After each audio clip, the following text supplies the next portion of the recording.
Chapter 1 The Bamboo Clock.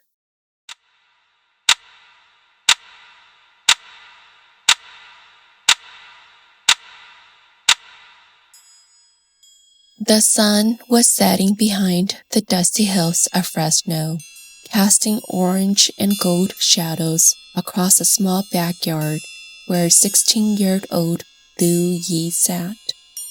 A gentle breeze carried the faint smell of lemongrass and grilled chicken from the neighbor's house.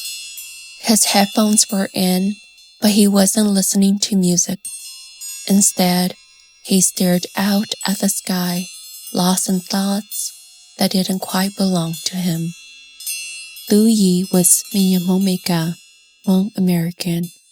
He always felt a quiet tug in his chest, like he doesn't belong here in the U.S. There's always a voice that spoke only in whispers, calling him somewhere far away, a place he'd never seen before, but somehow still missed. Drop the young no, you freaking fly. Still lost in his thoughts, his grandma scared him from the inside of a house with the sound of a fly swatter. Thu Yi went inside the house and found his grandma sat cross-legged on a floor cushion. As she's sorting the dried herbs, she's listening to her favorite old Hmong song, Vì Lu Xie Y Tsi Mo Go, Because There's Always You in My Heart, by Gi Mo.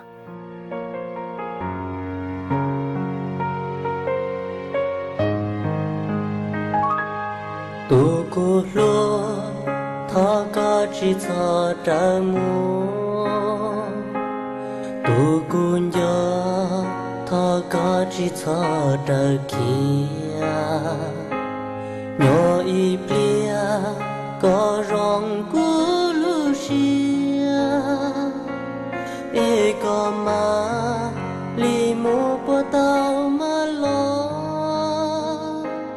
khó trình tu. It's been a while since he had visited his grandma, so he started inspecting all the items in the room. It was filled with things Thu Yi thought were just decorations. Bamboo baskets, silver necklaces, faded black and white photos. Then he heard the sound of a clock ticking from afar and followed it.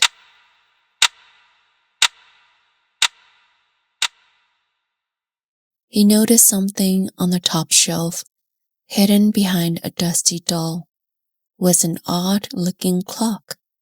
It was carved from bamboo, worn smooth with age, with no numbers, and it's no longer ticking. That night, Thu Yi's curiosity got the best of him. He climbed a stool and carefully took it down. Boa! Grandma, he called, holding the strange object in his hands. Grandma, what is this? Grandma turned slowly, her wrinkled face tightening, her eyes grew distant. That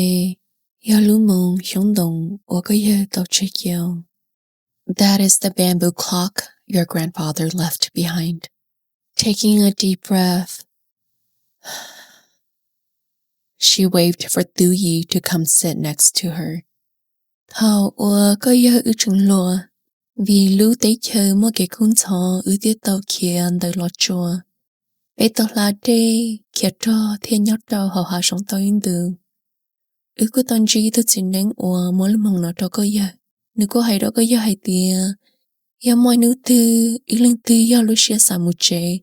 Luôn tư thiên lưu xia hờ yêu nó cho có cho kế sinh. Nếu yêu cho có một cho vá cho chế.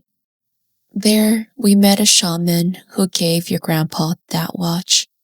The shaman told your grandpa that if someone ever truly longs for home, heavens and time itself will hear your longing and take them to that place in time. Thu Yi laughed nervously. Time travel? He said in English. That's like science fiction stuff. But Pa didn't laugh. She placed her hands over his. Rong li ya wa lu mong wa chừng chỉ tao to. Lu shi hở có những món nền để chỉ tao mà. Ta shi có những món nền thì tao có một tuần đây. Lo shi món nền thì tao trọ cả. It's like a watch that's still working. You cannot stop time. However, you can turn the time forward or backward. That night, the wind outside grew stronger, as if it were whispering secrets through the trees. Thunder rolled in the distance, and the air turned heavy, humming with something invisible but alive. Thu Yi couldn't sleep. The bamboo clock sat beside him on the floor. Something about it pulsed, like a heartbeat made of wood and memory. He reached out, touched the center of the face, and suddenly everything shifted. The sound of birds, the smell of mud and smoke, and the distant cry of a baby under a cloudy sky. Thu Yi opened his eyes to a different world. Chapter 2. Ban Vinai, 1975. He's wearing strange clothes. Barefoot children stared at him. Thu Yi looked down. He still had on his hoodie, jeans, and sneakers. The ground was damp beneath Thu Yi's hands. His head throbbed. He could hear the squawking of chickens, the chatter of children, and the crackling of firewood. He looked around his surroundings and saw smoky cook fires and people in old-style Hmong clothes. It wasn't Fresno anymore. Just then, a boy about his age walked up with a cautious expression. He wore a faded white shirt, loosely buttoned, with bandao, Hmong cloth and pattern. His black hair was thick with dust, but his eyes were bright and curious. The boy asked. Do you want to eat something? Thu Yi hesitated. He was confused, hungry, and slightly terrified. I don't know where I am. The boy looked at him, puzzled but kind. Where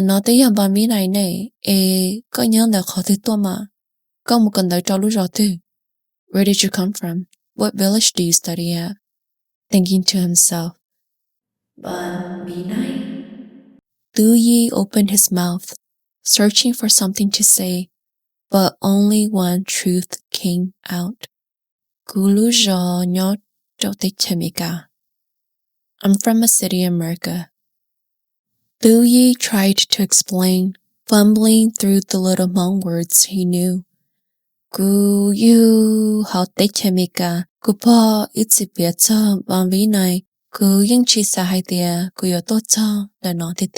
I was born in America. My grandma has always told me about Ban Binai. I never thought I would actually end up here. Wait. Thu Yi asked. What year is this? The boy answered. Thu Yi couldn't believe he's traveled back to the past. Ban Binai, 1975.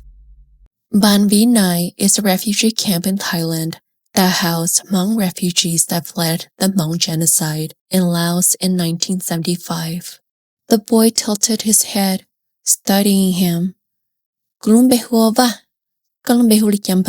My name is Va. Do you have a name? Thu Yi. My name is Thu Yi. Va smiled, extended his hand, and pulled Thu Yi to his feet. Nice to meet you. It looks like you don't have a place to stay. Let me help you. As Thu Yi followed behind Va, he saw thousands of bamboo huts stretched across the red earth like a crowded maze. Smoke curled from every roof. Chickens ran underfoot. Babies cried. Mothers hushed them with a gentle humming. Duyi followed Va through the narrow pathways. People stared, some curious, some wary. Va explained he was living with his aunt and uncle after his parents were killed crossing the Mekong River. Kunia te kutsi be kutong ha tu de thao ya shondu. Kumo tu ta yong hing li. Be cho ya ping kia got hao sư. Kunia ho ku mu chi tao nu te li pong de loi. Ho kutsi ke tao tu ta mo to lo ho de. My parents, we crossed the river at night. There were so many soldiers that night. My mom struggled to swim across the river. By the time I looked back, she had drowned, and my father was shot in the water. That night, Va brought him to a small hut made of bamboo and tarp. They ate sticky rice with salt and drank hot water flavored with boiled lemongrass. The stars outside were brighter than anything Duyi had ever seen in Fresno. The jungle loomed far beyond the camp. Duyi sat quietly beside Va. Going samu te chimika kutia. Va said, stirring the fire. I want to go to America too. Mai nu tu ko yin yo mutsa. Duyi replied. Le ya tonde yo mom hong chong hin yo te chimika. Bé cô yo mo yo mong wan đó lo o no chu o ku khomo thia bé cô mo I thun sai mo ping si hình ni lum be huwa suni sanli ni ching đó lo mo shi tu janam stick the ho. You will get there one day. The Hmong population will grow in the US. We have Hmong leaders, doctors, and even a Hmong girl named Sunisa Lee, who is able to compete with other countries in gymnastics. Va asked, Jin dachi no? Ya dachi. What is Jin? Duyi unable to translate it. Ninokama. One day you'll know. Va looked surprised at everything Duyi said, but figured maybe he's had too much going on the whole day and just not in agreement. Va smiled faintly, but his eyes held sadness.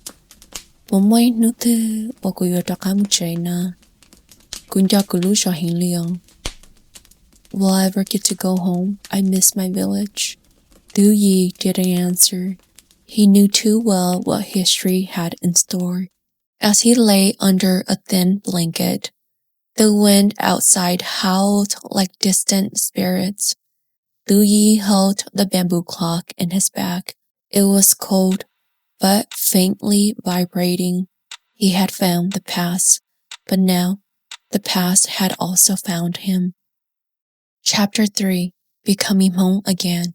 At first, he felt like a ghost, floating through a time that wasn't his. But slowly, the past began to recognize him. He quickly navigated his life in this refugee camp. He helped carry water from the well, learned to sort rice, and watched the woman sew bandao under the flickering afternoon sun.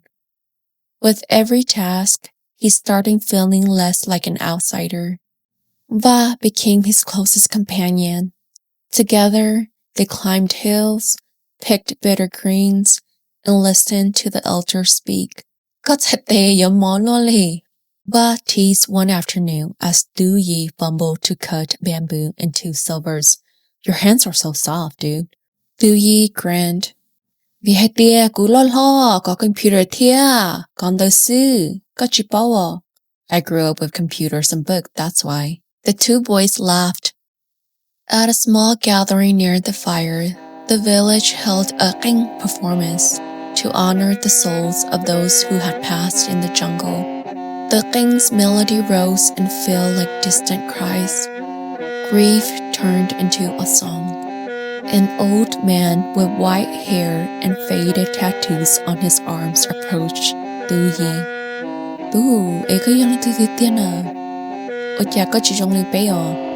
Who are you really, young man? You are not like us. Du Yi hesitated, then knelt respectfully.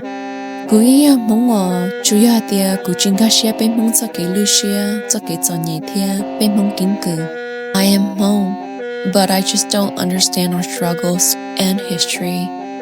The elder looked into his eyes.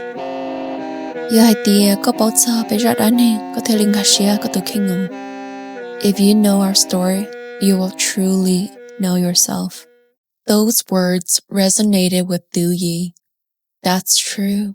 He has never understood his roots and culture.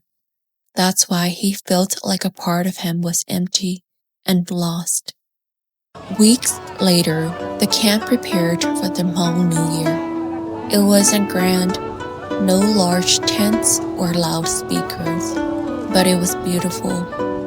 Girls wore their best hand-sewn outfits, their coins jingling. Boys played ball toss, secretly hoping to meet someone special. Ba nudged Du Yi. You see that girl? Do you want to talk to her? Her name is Ngao. She was graceful, her voice like the breeze. Ngao caught Du Yi staring at her, so he quickly turned away, too shy to talk to her. The late afternoon sun cast long shadows across the dusty path that led down to the stream just outside Ban Binai. The villagers were finishing their evening chores, and the camp was starting to quiet down. Du Yi had just finished helping carry water back to the kitchen shelter when he spotted Ngao Nu standing beneath the tall banana trees, gently rinsing vegetables in the stream. She didn't see him at first. Her skirt swayed with the wind, and her long black hair had some loose from her braids. She hummed softly, something like a lullaby.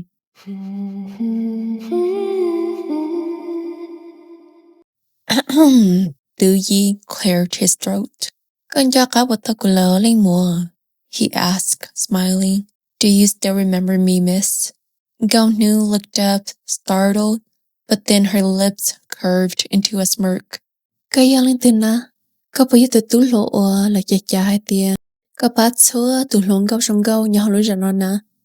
And who might you be? Not the guy that helped every pretty girl you see, right? Du Yi laughed and walked closer, pretending to be offended. Ôi, Linh mùa à, cụ chỉ bảo cho lòng gao có hệ co. Đã sĩ cụ yên yo tụi tôi trong trao chắp lại nhau họ lưu rõ nó. Ô bá cho tụi, chỉ hay tụi lâu là sĩ tụi loa. Miss, I don't know who are all these pretty ladies you're referring to, but I'm actually the village's most handsome helper. I help everyone, all the old or younger folks. She raised an eyebrow.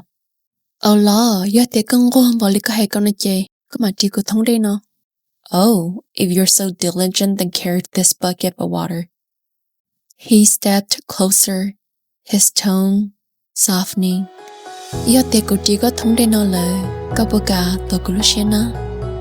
If I've already held your bucket, would you also hold my heart? Ngao Nu's cheeks flushed. She quickly looked down at the vegetables.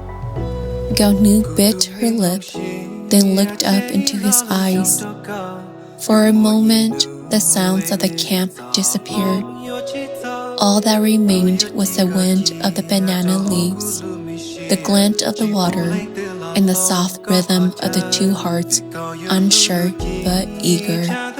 Neither of them knew what the future would hold, but in that moment, under the golden light of a fading sun, they knew exactly where they stood, between friendship and love, between war and peace, and right beside each other. The bamboo clock, tied in a cloth and worn on his back, felt strangely quiet, almost as if it, too, was listening. He had come seeking the past, but in doing so, he had found himself, and slowly day by the day, the boy from the future was becoming home again.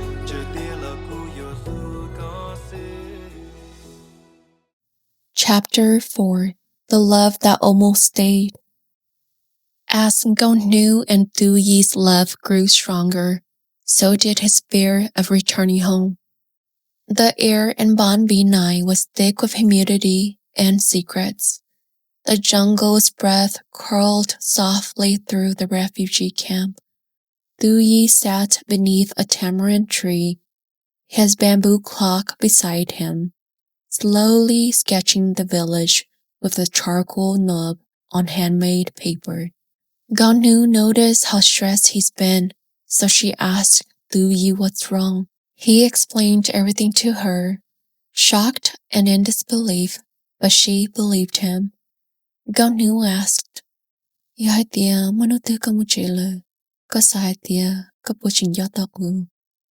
If you were to return home in the future, will you remember me? Du Yi couldn't answer. That night, as the clock in his backpack began ticking again, he realized his time was ending and he was being pulled back. Back at the camp, Du Yi lay awake, the bamboo clock pulsing faintly near his chest. For the first time, he wished it would stay silent forever. But he knew time had a rhythm of its own. He whispered into the dark,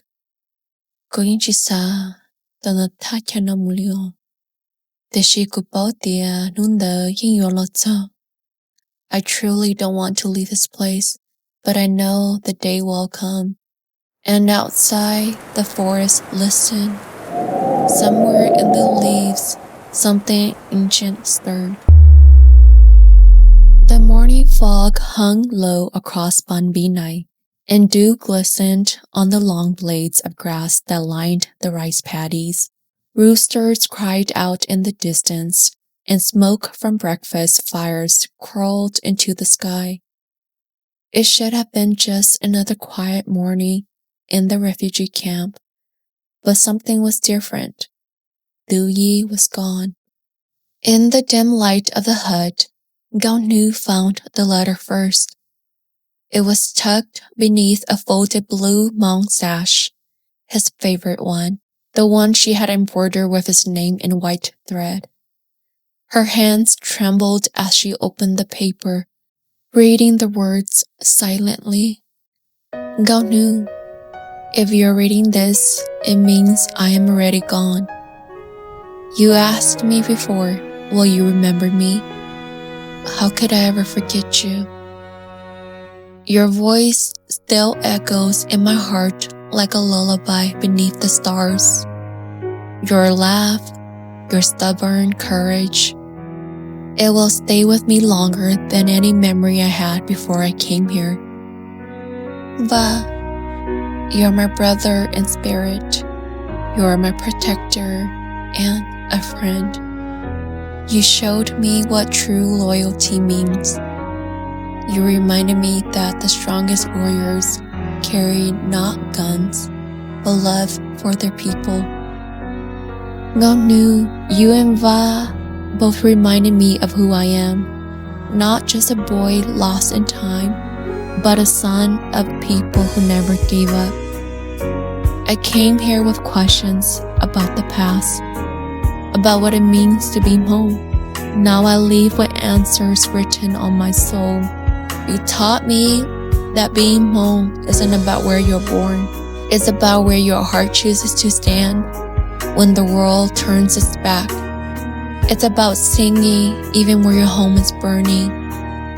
It's about carrying your dead on your back and your hope in your chest. And it's about love, the kind that's quiet, the kind that waits even if the clock runs out. Gonu, I don't know if we'll ever meet again in this lifetime, but if someday you see me with eyes full of memory, who pauses when they hear the clang, who cries when they smell the lemongrass in the wind, Maybe that will be me in another life, in another story.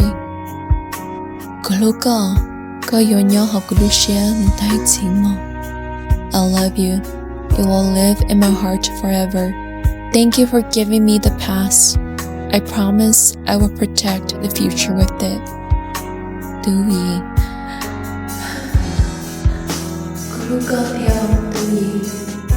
She whispered with her eyes wet. I love you too, Dewey. Just hours earlier, Dewey had stood at the edge of the jungle, the bamboo clock in his hands. The air around him shimmered like sunlight on water, though there was no sun yet. His thoughts were scattered like leaves in a storm. He had spoken quietly to the clock. Kusa doka, tishi, kuchisachola chelio. I want to return, but I don't want to leave them behind. Then he looked toward the camp, towards the smoking trails that marked cooking fires, and toward a small garden where Ngao had planted mustard greens. His voice cracked.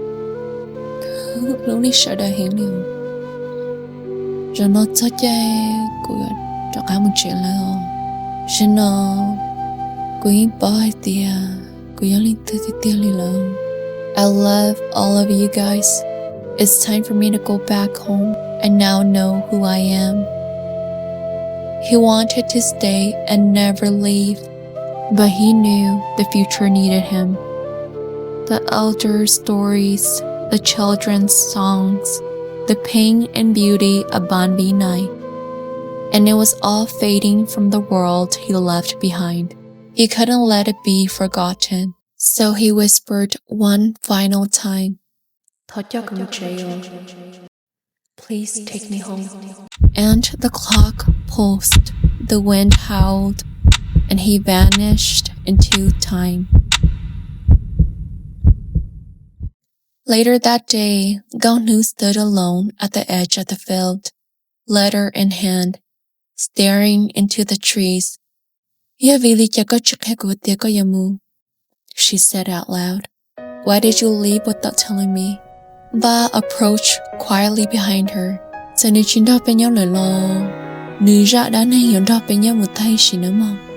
Even though he's no longer here, he will always be a part of our history.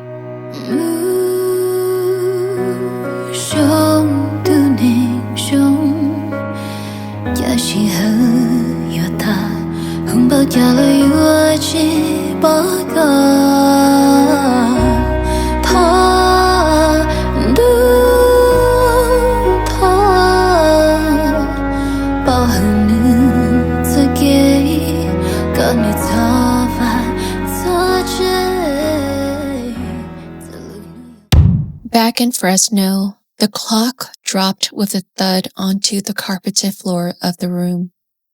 He gasped for air. Chest heavy, eyes wide. The digital alarm clock on his desk blinked 4:04 a.m., but in his mind, he still heard the sound of the qing, still smelled wood smoke, still saw Ngao eyes under the starlit sky. He was home, but a part of him would never fully leave Ban Vinai. Dewey opened his closet and pulled out a shoebox. Inside were old Hmong fabrics, pictures, and his great-grandfather's silver belt. He added the bamboo clock beside them. Then, slowly, carefully, he pinned something to the corkboard above his desk. A piece of paper, yellowed from the past. He whispered into the silence, I'll come back someday. Chapter 6. Home, but not the same. The next morning, sunlight poured through the windows of his bedroom in Fresno.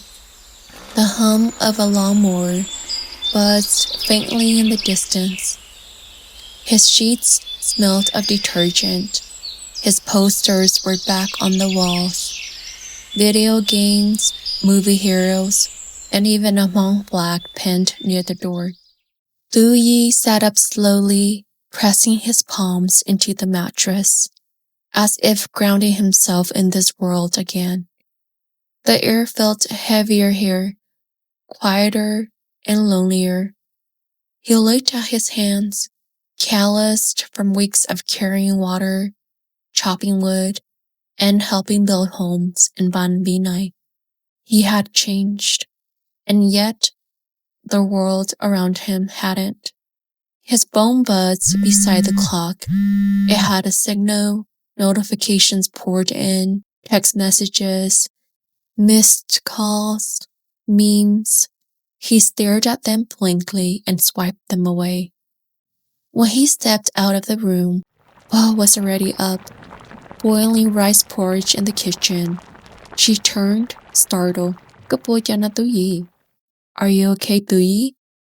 Tu Yi walked into her and hugged her tightly, longer than usual. He didn't speak. He didn't need to. She sensed something in his touch, some unspoken goodbye, or perhaps a return. That morning, he sat beside her as she sorted herbs, just like the day he left. Ba, he finally said. Grandma, do you miss Ban Vinai? Ba's eyes widened.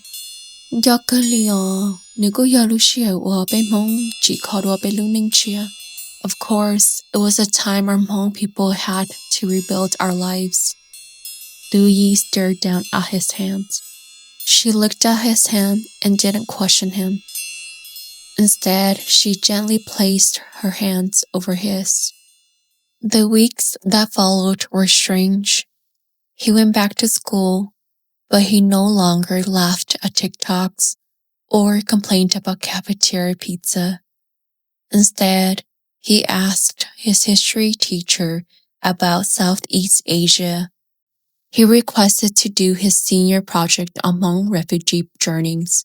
When students mocked his accent or his strange lunch, he didn't flinch.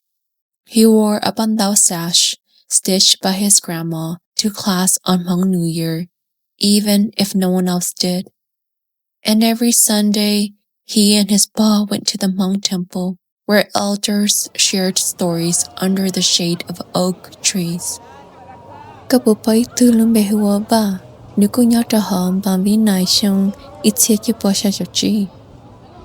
Do you know anyone named Ba? He was there in 1975 at Ban Vinai. He asked every veteran he met. Most shook their heads. Some just smiled with misty eyes and said,